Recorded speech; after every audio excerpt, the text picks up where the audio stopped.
Bismillahirrahmanirrahim.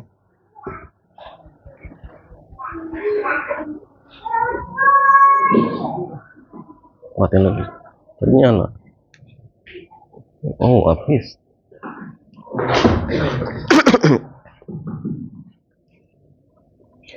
Bismillahirrahmanirrahim.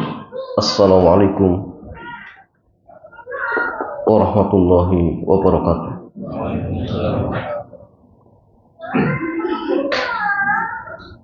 Alhamdulillah wassalatu wassalamu ala rasulillah wa ala alihi wa sahbihi ajma'in. Amma ba'd. Ikhwan wa akhwati fillah, alhamdulillah di kesempatan sore hari ini Allah kembali pertemukan kita di majlis yang sangat mulia ini, yaitu majlis Tadabbur ini.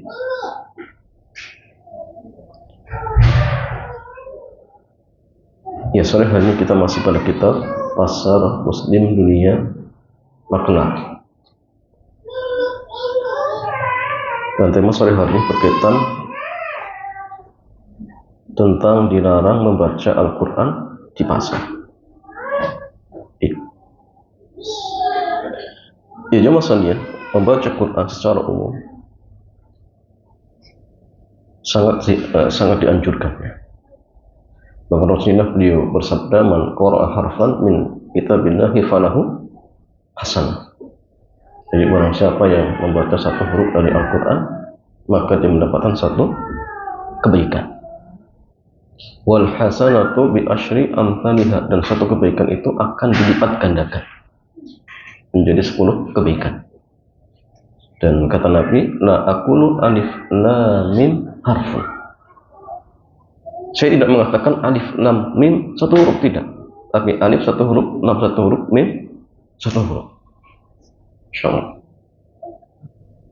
Jadi satu huruf itu ikhwan wa fillah dilipat gandakan sampai 10 kebaikan. Kalau kita baca surat Al-Fatihah, berapa hurufnya cuman? Ada yang pernah hitung? Coba dikali 10. Apalagi kalau sampai 30 juz. Maka gini, tidak pantas bagi seorang penuntut ilmu kemudian kok hari-harinya lepas dari Quran. Ya. Jadi usahakan tiap hari bacanya. Kalau memungkinkan tiap hari baca bawa mushaf, ya bawa. Di zaman kita mudah aja, antum nggak bawa mushaf, ada HP. Ini wasilah. Maka manfaatkan ya pada hal-hal yang baik. Karena wasilah itu tergantung maksudnya. Al-wasailu kan maqasidi, tergantung maksud dan tujuan. Maka gunakan untuk hal yang baik. Apalagi jamaah sekalian, Quran juga kelak akan memberikan syafaat bagi siapa? Pembacanya. Iqra'ul Quran fa innahu ya'ti yaumal qiyamah syafi'an di sahibihi. Bacalah Quran, karena Quran kelak akan menjadi pemberi syafaat, tentu dengan izin Allah ya. Bagi siapa? Bagi pembacanya. Dan kelak di surga pun jamaah, ahlu surga itu disuruh membaca bacaan Quran. Rasulullah beliau bersabda dalam sebuah hadis, "Iqra'u wartaqi warattil kama kunta turattil fid dunya fa innaka manzilataka fil jannati inda akhir ayatin taqra'uha." Jadi kata Nabi, bacalah, kemudian suruh naikkan derajatnya. Warattil, dan tartillah sebagaimana Anda dulu mentartili dunia. Kenapa? Karena akhir derajat di surga itu di akhir ayat yang kita baca. Ya, makanya masanya derajat di surga itu bertingkat-tingkat. Penghafal Quran itu dia mendapatkan derajat sejumlah ayat yang dihafal. Berapa jumlah ayat di dalam Al-Quran jemaah? 6.000 sekian. Itu untuk menghafal Quran. Masya Allah.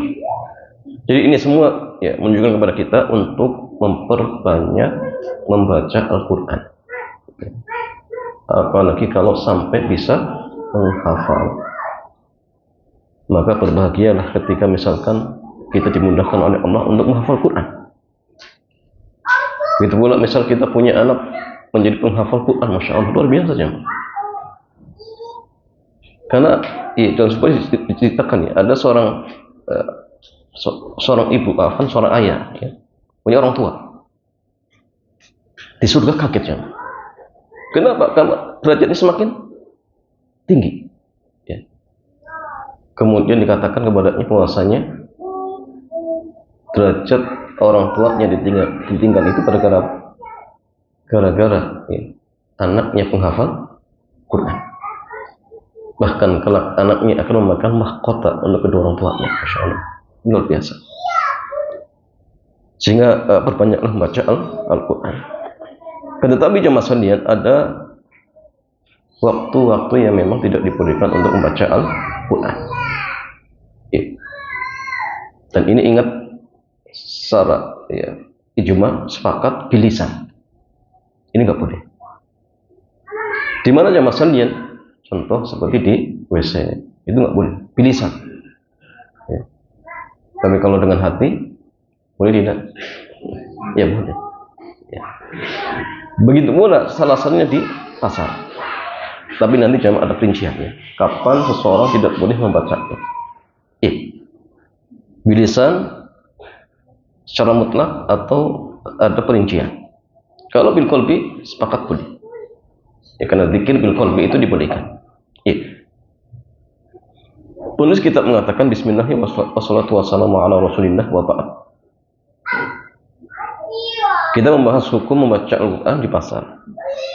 Di tengah keramaian orang yang lupa kepada Allah. Bukan berzikir di pasar ya, karena ya mengenai hukum berzikir di pasar sudah dibahas. Bahkan dianjurkan ya untuk berzikir ketika di pasar. Karena berzikir ketika orang banyak yang lupa, maka pahalanya berlipat ganda. Ya jemaah sekalian, kalam Allah wajib dimuliakan. Jadi Al-Quran ingat wajib dimuliakan. Ya. Jika bentuknya suara, memuliakan kalam Allah adalah dengan cara didengarkan, diperhatikan dengan seksama. Ini kalau berupa suara. Kalau berupa mushaf gimana jemaah? Maka kalau misalkan kita punya perpustakaan jemaah, adab meletakkan Quran itu di atas. Kalau misal kita punya buku terjemahan, kemudian buku hadis, di atasnya tafsir, kemudian mushaf Quran. Tidak boleh kemudian Quran di bawah, itu nggak boleh. Itu adab. Ya. Jangan kemudian diletakkan di lantai, jangan. Itu adab kita jangan. Tidak boleh kemudian kita bawa ke WC, kecuali dalam kondisi apa? Darurat. Ya. Antum punya mushaf, kalau tidak dibawa ke WC, dicuri orang, misalkan. Kayaknya jarang ya orang mau nyuri mushaf ya. Dibagi-bagian kadang nggak dibaca. Tapi kalau seandainya ada, khawatir misalkan, boleh. Tapi ditutup, masukkan tas. Kalau kecil di saku. Ya. Tidak boleh kemudian dibuka di WC, itu nggak boleh. Nah, ini ada terkait tentang mushaf Al-Quran. Kemudian tidak boleh membawa ke apa? Negeri kafir, itu nggak boleh. Ya, kenapa jemaah? Khawatir akan dilecehkan. Ya, khawatir akan dilecehkan. Dan ini masalah berdasarkan firman Allah Azza wa Jalla, wa idza quri'al Qur'anu fastami'u lahu wa ansitu la'allakum turhamun. Dan apabila dibacakan Al-Quran maka dengarkan dan diam agar kalian mendapatkan rahmat. Ya. Maka jemaah sekalian, berdasarkan ayat ini ya, banyak faidah ya. Sebagian ulama seperti Al-Imam Abu Barokat, kakeknya Syekhul Islam, berhujjah dengan ayat ini. Makmum ketika imamnya jahar cukup mendengarkan. Ya, tidak perlu membaca. Bahkan madhab Maliki mengatakan makruh.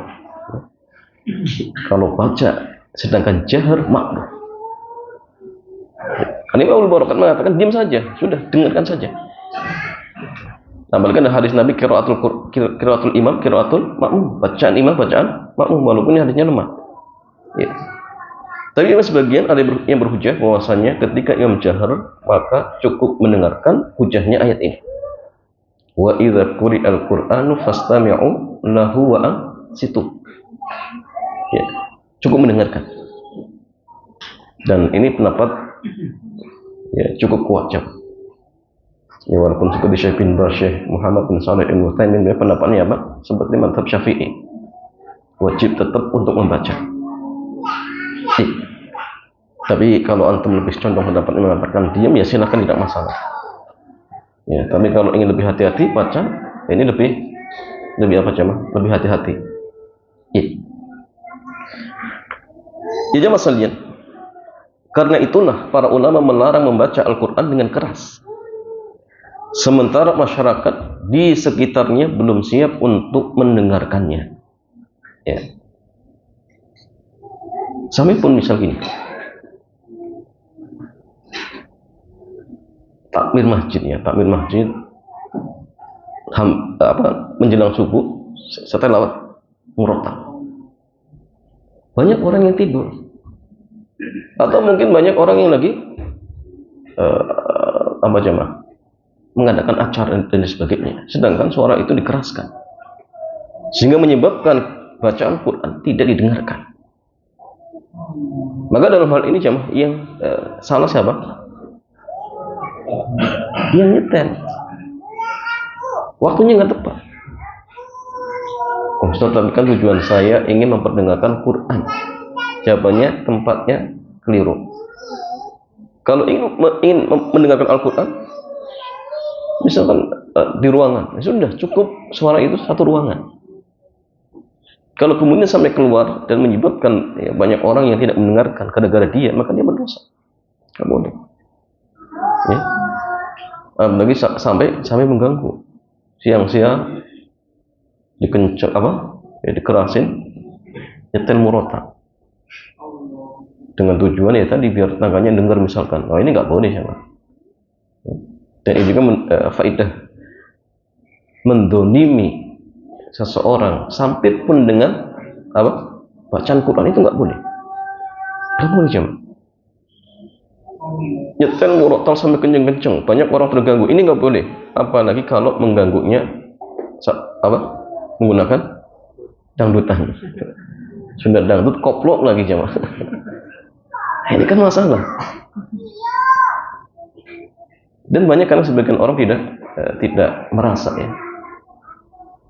Kalau mungkin di posisi dia, mungkin dia pun akan marah. Banyak orang seperti ini jemaah. Maka pentingnya ilmu di sini ya, pentingnya ilmu.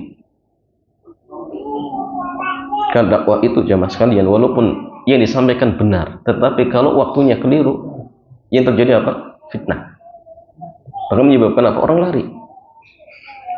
Bahkan mungkin Quran dan hadis dilecehkan gara-gara apa? Salah penyampaiannya. Waktunya tidak tepat. Mereka beralasan bahwa mengacuhkan Al-Quran karena sibuk dengan kegiatan dunia. Ya, termasuk sikap tidak menghormati Al-Quran. Ya. Ibnu Muflih dalam kitabnya Al-Adab Asy-Syar'iyyah menukil keterangan Ibnu Aqil ya, tentang masalah ini. Qala Ibnu Aqil fil funun qala Hambali kam min aqwalin wa af'alin takhruju makhrajat ta'ati indal amati wa hiya ma'thamun wa bu'dun min Allah subhanahu jalla wa ala indal ulama mislul qira'ati fi aswaq yasihu fiha ahlul ma'ash bin nida'i wal bai' wala ahlus su yumkinuhum as-sima dzalika imtihan. Ibnu Aqil dalam kitab Al-Funun menyebutkan bahwa seorang ulama Hambali mengatakan betapa banyak ucapan atau perbuatan yang itu bentuknya ketaatan menurut orang awam. Itu dianggap ketaatan menurut orang awam. Namun menurut para ulama hakikatnya itu maksiat dan semakin menjauhkan dari Allah. Seperti contohnya membaca Al-Quran di pasar dengan suara keras. Ya. Sementara para pedagang sibuk dengan transaksi jual beli, dan masyarakat di pasar tidak mungkin bisa mendengar, karena itu termasuk meremehkan Al-Quran. Kan banyak orang beranggapan ini taat, ya. Ini ibadah. Ya, seperti dari sebagian tadi takmir masjid itu ketika nyetel murotal kan, ini apa? Ini ibadah. Ya. Tapi ternyata menurut para ulama bukan ibadah, justru menjauhkan apa? Seseorang dari Allah. Dan itu maksiat. Ganggu orang juga. Ganggu orang. Kadang habis duhur dikencengin. Ini waktu duhur cuma. Ya, kalau di kampung mungkin hal yang wajar didengar ya. Tapi itu mengganggu ya. Mengganggu. Ya juga dinyatakan dalam Syarah Muntaha Al-Iradah ya fikih mazhab Hambali. Dinyatakan wala yajuzu raf'us sauti fil aswaq bil Qur'an ma'ashtighali ahliha bitijaratihim wa adamu istima'ihim bima fihi minal imtihan. Tidak boleh membaca Al-Qur'an dengan mengeraskan suara ketika di pasar, sementara masyarakat di pasar sibuk dengan perdagangan dan tidak memperhatikan, karena termasuk bentuk meremehkan. Nah, ini nggak boleh ya. Kalau dakwah nggak masalah, antum mengajak orang untuk sholat di pasar nggak masalah. Mengajak orang untuk misalkan ingat dengan Allah boleh. Jadi kalau bacaan Quran, ya maka kalau dikeraskan tidak dibolehkan. Ya, karena banyak orang yang akan justru meremehkan, tidak mendengarkan, tidak mendengarkan. Ya, kemudian masalahnya bagaimana jika membaca Al-Quran untuk kepentingan pribadi, dalam arti tidak dikeraskan atau diperdengarkan kepada orang lain yang ada di sekitarnya, tapi untuk dirinya saja. Ya. Maka dalam hal ini ada dua pendapat di kalangan para ulama. Pendapat yang pertama mengatakan perbuatan semacam ini makruh. Jadi makruh itu artinya dibenci. Dia membaca Al-Quran di tempat yang ramai, ya, sedang orang sedang berjual beli. Akibatnya suara bacaannya terkubur dengan keramaian manusia dalam menawarkan barang. Ya, dia baca orang jual beli, ya, misalkan. Atau bisa menyebabkan ia membaca Al-Quran menjadi sangat tidak konsentrasi, bahkan mungkin ya salah-salah akhirnya. Ya. Nah, sehingga jamaah pendapat yang pertama mengatakan makruh, dibenci, ya, tidak disukai. Di antara ulama yang berpendapat ya seperti ini diantaranya Ibnu Aqil, penulis kitab Muntalib ya Ulinuha. Dia mengatakan wa karihaha ay al-qira'ata Ibnu Aqil bi aswaqin yunada fiha bi bai'in wa hurrima raf'u saut al-qari atau wa harrama raf'u sauti al-qari biha ay bil qira'ati bi aswaq atau wa hurrima ya raf'u sauti al-qari. Ibnu Aqil ya, memakruhkan membaca Al-Quran di pasar yang di sana ada teriakan orang jual beli, dan haram mengeraskan bacaan Al-Quran di pasar bagi apa? Pembaca. Jangan dikeraskan. Ya, jangan dikeraskan. Walaupun jamaah tadi ya, untuk dirinya sendiri itu makruh. Kalau dikeraskan menjadi haram, nggak boleh. Yang kedua jamaah sekalian, mereka mengatakan membaca Al-Quran di pasar tanpa dikeraskan hanya untuk pribadi hukumnya tidak masalah, nggak masalah.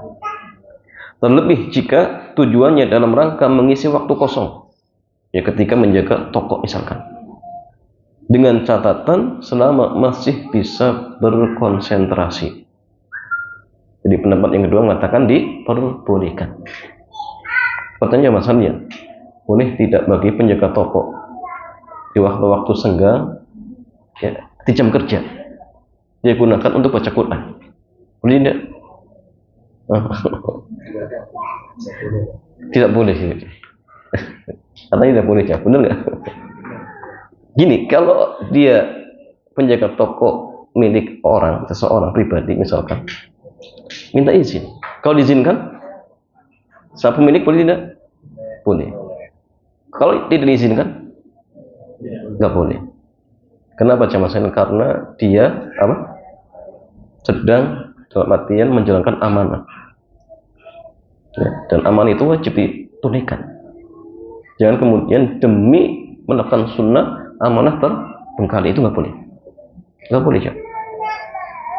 Tapi gini jamaah sekalian, kalau misalkan pekerjaan sudah selesai, misal, kemudian tersisa waktu kosong, bolehkah digunakan untuk baca Quran? Iya, nggak diizinkan. Pemiliknya nggak mengizinkan baca Quran. Tapi kerjaan sudah selesai, hari itu sudah selesai. Boleh tidak? Boleh. Daripada bengong, kan yang penting gini, yang penting pekerjaan sudah selesai. Sudah selesai jam, nggak masalah. Tapi kalau dalam arti di jam kerja itu belum selesai, itu nggak boleh. Walaupun artinya di jam kerja masih belum selesai, pekerjaan belum selesai, itu nggak boleh. Ya. Kecuali kalau diizinkan, Tapi jamaah ini memang nggak diizinkan, tapi tugas sudah selesai. Maka jawabannya boleh. Kenapa? Daripada bengong. Itu boleh bagi PNS jamaah, nggak masalah. PNS misalkan hari ini tugasnya ada 10, sudah selesai. Kemudian ada jam kosong, maka silakan dengarkan murota, dengarkan kajian, boleh. Yang nggak boleh itu kalau kerjaan itu belum selesai, kemudian dia dahulukan untuk hal-hal yang sunnah, itu nggak boleh. Ya. Sampai pun apa PNS. Ya. Jadi boleh dengan catatan tugas sudah selesai. Tapi kalau belum maka tidak dibolehkan.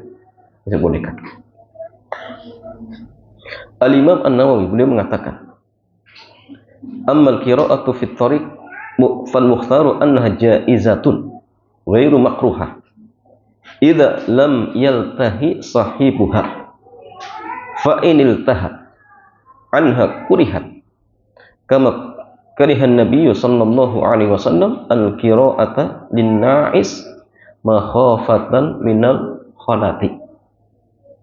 Di kata Imam Nawawi demikian gini, membaca Al-Quran di jalan, pendapat yang lebih kuat hukumnya boleh dan tidak makruh selama orang yang membaca tidak hilang konsentrasi. Namun jika yang membaca hilang konsentrasi, hukumnya makruh. Sebagaimana Nabi memakruhkan membaca Al-Quran bagi orang yang ngantuk. Kenapa? Karena dikhawatirkan bacaannya lantur. Ya. Itu ini dikhawatirkan. Maka kalau ngantuk tidur saja dulu. Jangan kemudian memaksakan diri. Dah tidur saja.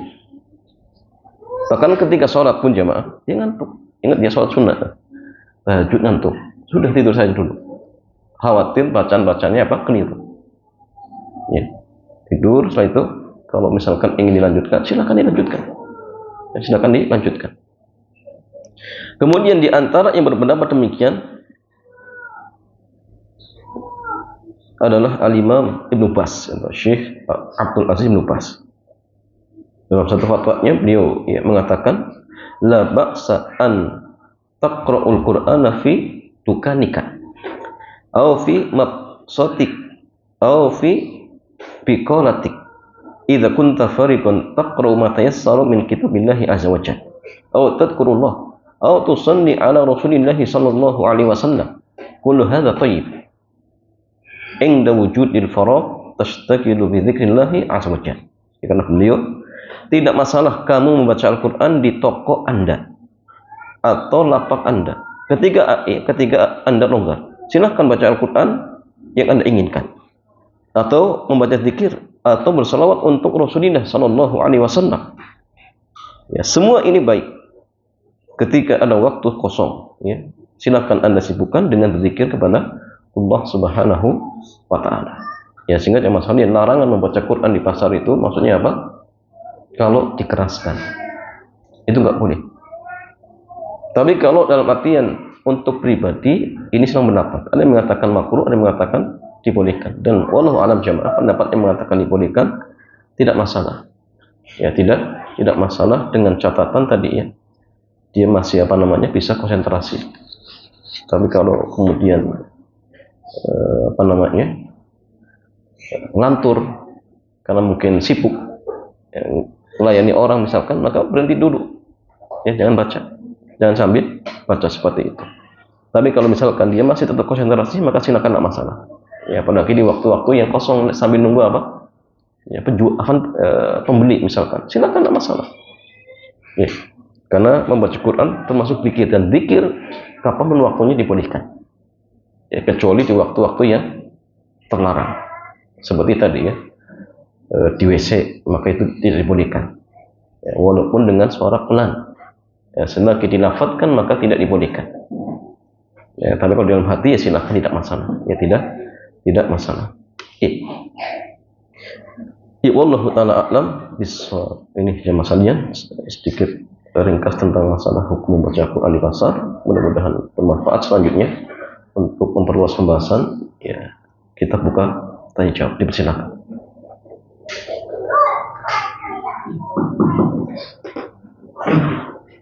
Juga pertanyaan bagi jamaah yang bertanya, silakan dari Wadil Bani yang bertanya.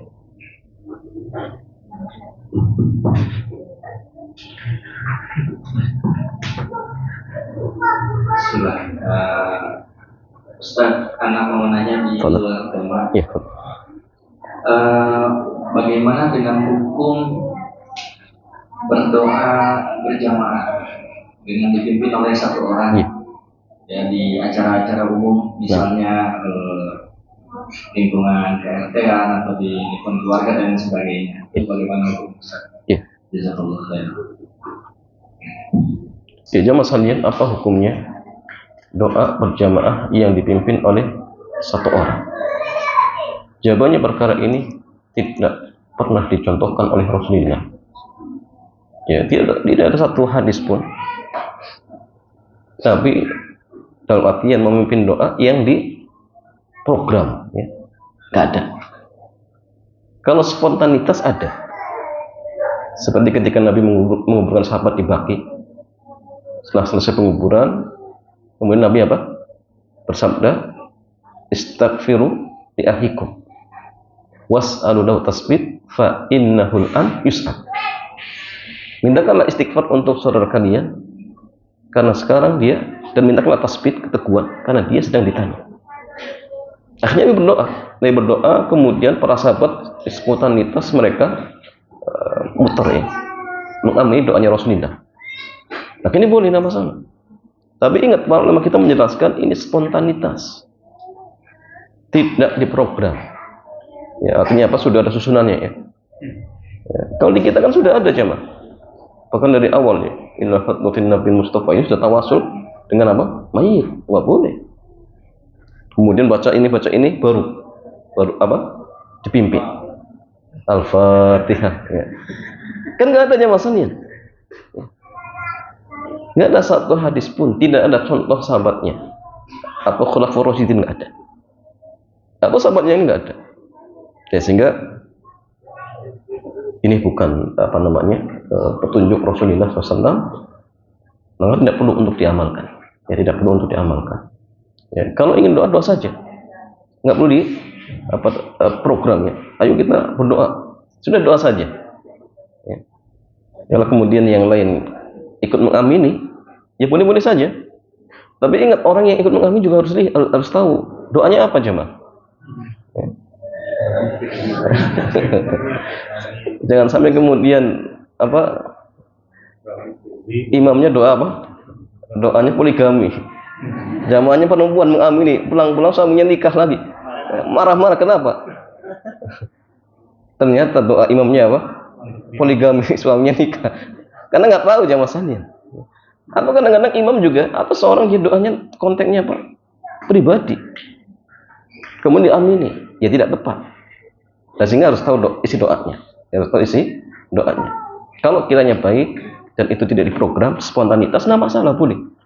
Ya, diperbolehkan. Tapi kalau diprogram seperti itu, maka ini tidak ada contohnya dari Rasulullah Shallallahu Alaihi Wasallam. Ustaz, melanjutkan sedikit. Kalau konsepnya mari kita berdoa masing-masing, seperti itu bagaimana? Berdoa masing-masing artinya mengajak saja, biar semuanya doa masing-masing. Semuanya muslim. Semuanya muslim. Misalnya semuanya muslim. Misalnya sama muslim. Kalau ngajak doa nggak masalah. Dengan catatan nggak dipimpin kan. Ayo kita berdoa bareng masing-masing. Ya silakan doa. Apa kemudian yang lain wajib berdoa? Ya tidak harus. Kan hanya ajakan saja. Sebenarnya Nabi tadi istighfiru li akhi. Ini kan ajakan. Mintakan istighfar untuk saudara kalian. Mintakan tasbih keteguhan. Itu ajakan Nabi jemaah. Cuma karena Nabi doa keras, kemudian ternyata doanya juga mendoakan si mayit, maka sahabat ikut apa mengamini. Nah, maka ketika kita misalkan menguburkan jenazah, nggak harus dipimpin jemaah. Artinya apa? Silakan masing-masing doa sendiri. Kita ajaklah masalah, ayo ya, kita doakan saudara kita yang barusan kita kebumikan agar diberikan tadi kemudahan misalkan. Nah masalah. Tapi kalau kemudian ada orang yang baca agak keras doanya, kemudian kita dengar, oh bacanya bagus, kemudian ikut amin, nah masalah. Dan ini tidak diprogram, hanya ajakan, ya, untuk mendoakan seseorang seperti itu. Wallahu ta'ala a'lam bishawab. Tapi tadi ya, ajakan doa itu dilihat juga. Sebagai contoh misalkan di tempat kerjaan ternyata banyak orang yang agamanya berbeda-beda, itu nggak boleh jemaah. Karena kalau kita misalkan membiarkan dia, berarti kita membiarkan dia berdoa kepada selain Allah. Ya, ada agama yang ayo kita doa sesuai dengan keyakinan masing-masing. Oh ini nggak boleh jemaah. Berarti kita mempersilahkan dia untuk berdoa kepada selain Allah. Tapi kalau sama muslim maka tidak masalah. Seperti itu. Wallahu a'lam. Bismillah, ada 3 pertanyaan Ustaz. Silakan. Izin bertanya, dengan menghadiri kajian Islam, apakah bisa dimudahkan semua urusannya tanpa disangka-sangka, meskipun tidak berdoa atau tidak diminta? Dengan menghadiri majlis ilmu, apakah kemudian urusan kita akan dimudahkan tanpa kita berdoa? Artinya tanpa disangka-sangka. Ya jawabannya mungkin jemaah. Karena menurut ilmu itu termasuk ketakwaan. Dan Allah berfirman, "Wa may yattaqillaha yaj'al lahu makhraja wa yarzuqhu min haitsu la yahtasib." Ini ayat jelas. Barang siapa yang bertakwa kepada Allah, maka Allah akan berikan solusi dari berbagai permasalahannya, dan Allah akan berikan rezeki dari arah yang tidak diduga. Di antara takwa menurut ilmu. Maka orang menuntut ilmu mungkin saja banyak masalah di rumah ternyata terselesaikan dengan menuntut ilmu. Seperti kisah kakak beradik ya. Kakaknya sibuk kerja, adiknya sibuk menuntut ilmu.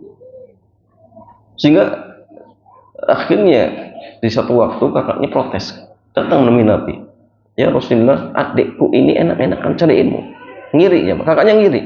Nah, ini luar biasa ya, ngiri dengan menuntut ilmu. Itu tidak masalah. Ya. Jadi dia ngiri adiknya mencari ilmu, dia nggak ada kesempatan. Apa kata Nabi jamaah? Nabi mengatakan la'allakum, barangkali kamu itu diberikan rezeki gara-gara adikmu menuntut ilmu. Sehingga memungkinkan ya dengan menuntut ilmu segala urusan kita terselesaikan. Syalbani rahimahullah pernah bercerita. Ada seorang diponis sakit dan sakitnya nggak mungkin sembuh. Dia sudah berobat sana kemari nggak sembuh. Akhirnya orang ini jamaah sudah nggak peduli dengan sakitnya, dia sibukkan di majelis ilmu, ya. Pokoknya sudah hari-harinya datang majelis ilmu. Ya tetap tentu kerja. Ternyata sakitnya hilang total, ya tanpa berobat jamaah. Dan itu mungkin keberkahan dari menuntut ilmu. Ini hanya di dunia dan belum seberapa jamaah. Yang paling luar biasanya kelak di akhirat. Sahhalallahu lahu bihi thariqan ila jannah. Allah mudahkan dia masuk surga. Ini luar biasa. Mungkin jamaah antum hadir di sini mungkin jadi sebab istri antum dimudahkan urusannya, jadikan berkah. Anak antum mudah diurus misalkan. Karena kita mau mengurus agama Allah, Allah bantu kita ngurus keluarga kita. Mungkin. Sahih. Yang istri hadir, suami mungkin dimudahkan di kerjaannya. Itu gara-gara istrinya, mungkin saja. Ya. Maka tetap ya semangat mencari ilmu, tapi ingat jamaah, ingat, perbaiki niat. Saya datang majelis ilmu karena Allah Subhanahu wa taala. Ya, karena kalau tidak ikhlas, yang menjadi bukan amal soleh, tapi amal yang rusak. Tapi kalau ikhlas karena Allah, maka buahnya itu banyak. Buah kebaikannya akan begitu banyak. Tapi ingat, jangan dirusak dengan niat-niat yang buruk. Ya. Maka Imam Ahmad mengatakan apa? Tidak ada ibadah yang sangat-sangat afdal kecuali menuntut ilmu. Tapi belum mengatakan gini, in sohatin niat, jika niatnya baik. Jika niatnya baik, maka perbaiki niat kita ketika mencari ilmu. Ya Allah taala, ya anak-anak. Pertanyaan dari awal. Ya silakan. Bagaimana kalau sambil menunggu membeli, penjual duduk mendengarkan penjualan? Penjual, pembeli, penjual. Bagaimana kalau sambil menunggu membeli, seorang penjual duduk mendengarkan penjualan? Iya. Bagaimana kalau sambil menunggu penjual sambil nyetel murotal? Tidak masalah. Kalau misalkan didengarkan sendiri, misalkan, dan suaranya tidak sampai kencang, kalau tidak sampai keluar, maka tidak masalah. Yang tidak boleh itu kalau suaranya kencang keluar, banyak orang dengar kemudian tidak mendengarkan, itu nggak boleh. Tapi kalau kemudian dengar murotal, apalagi pakai headset ya, dia dengar sendiri tidak masalah. Atau mungkin dikeraskan tapi cakupannya hanya satu toko, dan di toko cuma dia, misalkan, dan dia dengerin, maka tidak masalah. Ya maka tidak masalah seperti itu. Allah taala. Pertanyaan juga dari yang lain. Bagaimana atau bolehkah HP yang ada aplikasi Al-Quran dibawa ke dalam kamar mandi? Ya, boleh ke aplikasi yang ada di HP, aplikasi Al-Quran yang ada di HP kemudian dibawa ke WC. Coba boleh, tidak masalah. Selagi ingat tidak dibuka ya. Kalau dibuka nggak boleh. Ya. Kalau gitu pasti dibuka dibaca lagi, lebih terlarang ya, Pak. Jadi seperti gini, ada seorang ulama, saya lupa, saya siapa saya lupa. Ditanya tentang masalah ini. Ya. Akhirnya jawaban beliau datanya gini, kalau nggak boleh bawa HP di dalam WC karena sebabnya ada apa? Aplikasi Al-Quran. Ya, bagaimana dengan hafalan kita jemaah? Kita di hafalan ada Al-Fatihah, sahih. Itu udah buka saja. Taruh di luar WC nggak mungkin. Jadi kalau masih tersimpan tidak masalah. Yang masalah itu kalau kemudian dikeluarkan. Kita punya hafalan, selagi nggak dibaca nggak masalah. Tapi kalau kemudian dibuka di WC, dibaca dalam artian, ya nggak boleh. Sama seperti HP. Kalau misalkan hanya tersimpan, kemudian tidak dibuka, tidak di-setel misalkan, maka diperbolehkan. Ya, diperbolehkan. Wallahu ta'ala a'lam. Berikutnya dari Ahmad. Bila ingin bertanya, bolehkah membaca Al-Quran di tempat tidur ketika sambil menunggu tutup tidur? Iya. Bolehkah jamaah sekalian mendengar Al-Quran sambil baringan, atau dalam bahasa kita sebagai bunga tidur? Ya. Wallahu a'lam jamaah. Ya. Pendapat yang kuat dalam masalah ini boleh, tidak masalah. Ya. Karena memang niatnya awalnya apa? Baca, niat membaca, niat mendengar, niatnya mendengarkan. Walaupun kemudian sampai tertidur, maka tidak masalah. Ya, daripada kemudian menjadikan bunga tidurnya dangdutan tidur, mendingan bacaan Al-Quran. Ya. Silakan, tidak masalah. Tidak masalah. Dan ini juga difatwakan oleh para ulama kita, mereka mengatakan hukumnya diperbolehkan seperti itu. Wallahu a'lam. Dari mana ada yang mau tanya?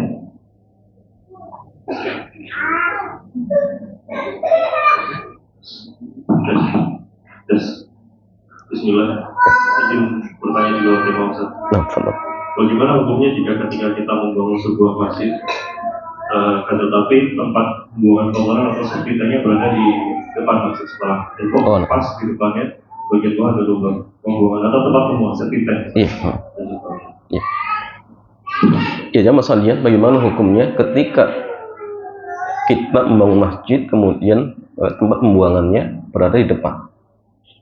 Ya, artinya di arah kiblat dan ditutup yang makanya masalahnya boleh nama masalah selagi dalam artian ditutup nama masalah dan ingat tidak mengganggu.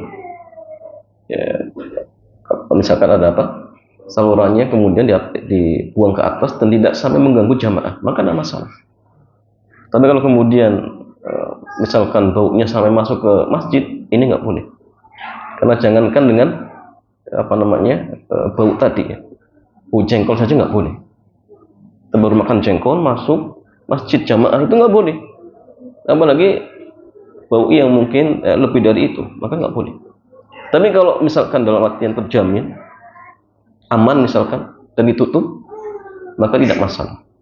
Ya, tidak masalah. Bahkan gini, kalau misalkan kita bangun masjid di bawahnya speed tank, boleh tidak jamaah? Boleh tidak? Ya boleh. Yang penting intinya kita di atasnya. Ini nanti kembali ke pembahasan gini. Bolehkah kita sholat di satu tempat yang dimana bawahnya itu speed tank, tapi memang atasnya udah ditutup? Boleh tidak jemaah? Boleh. Ya nggak boleh itu kalau langsung kena dengan tempat sholat kita, itu nggak boleh. Tapi kalau ditutup, atasnya bersih, suci, maka tidak masalah. Ya tidak masalah. Apalagi kondisi di zaman kita tanah juga sempit misalkan sehingga mau tidak mau harus di situ misalkan, sudah tidak masalah. Tapi kalau misalkan memungkinkan dalam artian jauh dari tempat sholat, itu yang terbaik. Itu yang terbaik. Tapi kalau tidak mungkin, maka tidak masalah selagi tidak mengganggu. Selagi tidak mengganggu dan ditutup seperti itu. Wallahu a'lam.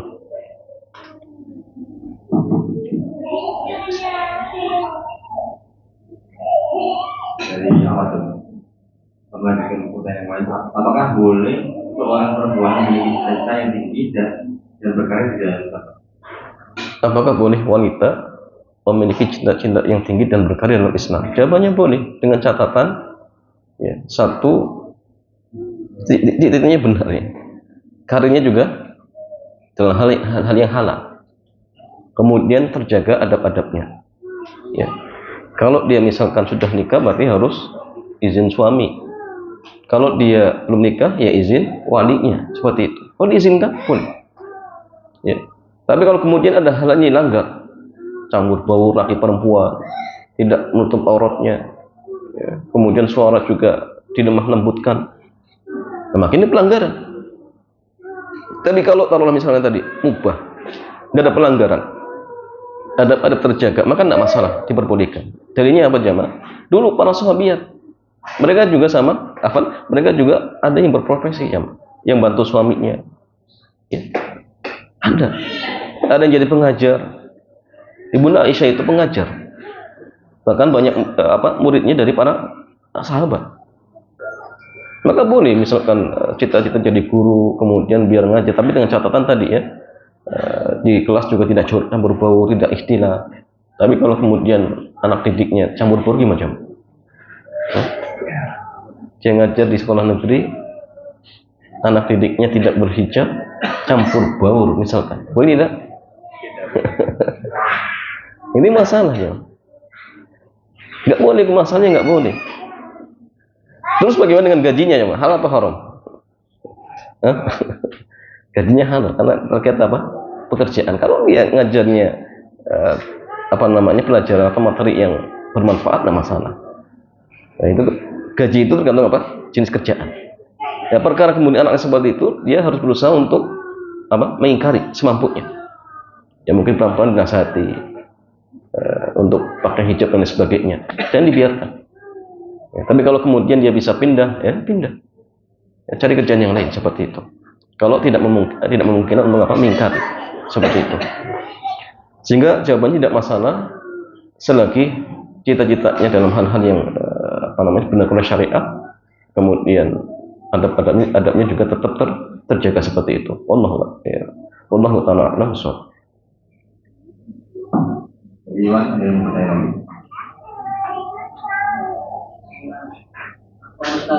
Ya. Betul. Ada teman baru kenal belum ada 2 minggu. Nah, Terus pernah saya bagian Islam di WA. Dia ngechat mau ikut. iya, iya jamaah sekalian. Ini kalau dalam artian dia ingin dengan kajian boleh, nggak masalah. Yang kedua, bolehkah kemudian masuk masjid, itu pertanyaannya. Ya, ini semua pendapat jemaah. Yang tepat, walau alam dibolehkan. Yang tepat dibolehkan. Nah, tapi kalau ada pembahasan khusus ada Masjidil Haram bagaimana? Itu pembahasan khusus. Ya, karena memang di dalam haram tidak boleh masuk orang-orang kafir. Ya. Dan itu ada pengecualian juga, Makanya gini, yang tepat dibolehkan. Dalilnya gini, Nabi pernah menawan seorang kafir di dalam masjid. Ya.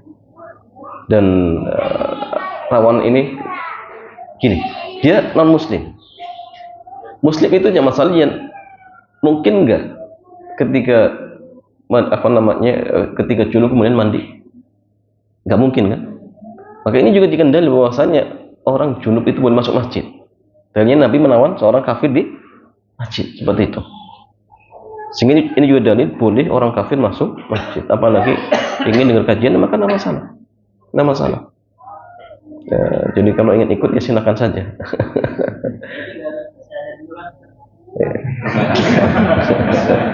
Itu misi kita seperti itu, kita ngajak. Tapi sudah dengerin saja dulu, kemudian barangkali Allah memberikan hidayah, barokah. Ya, alhamdulillah, kalau misalkan dapat hidayah, alhamdulillah. Tapi kalaupun misalkan dia ingin hari dulu, ya tidak masalah. Seperti itu, wallahu a'lam bishawab. Ya, cukup ya.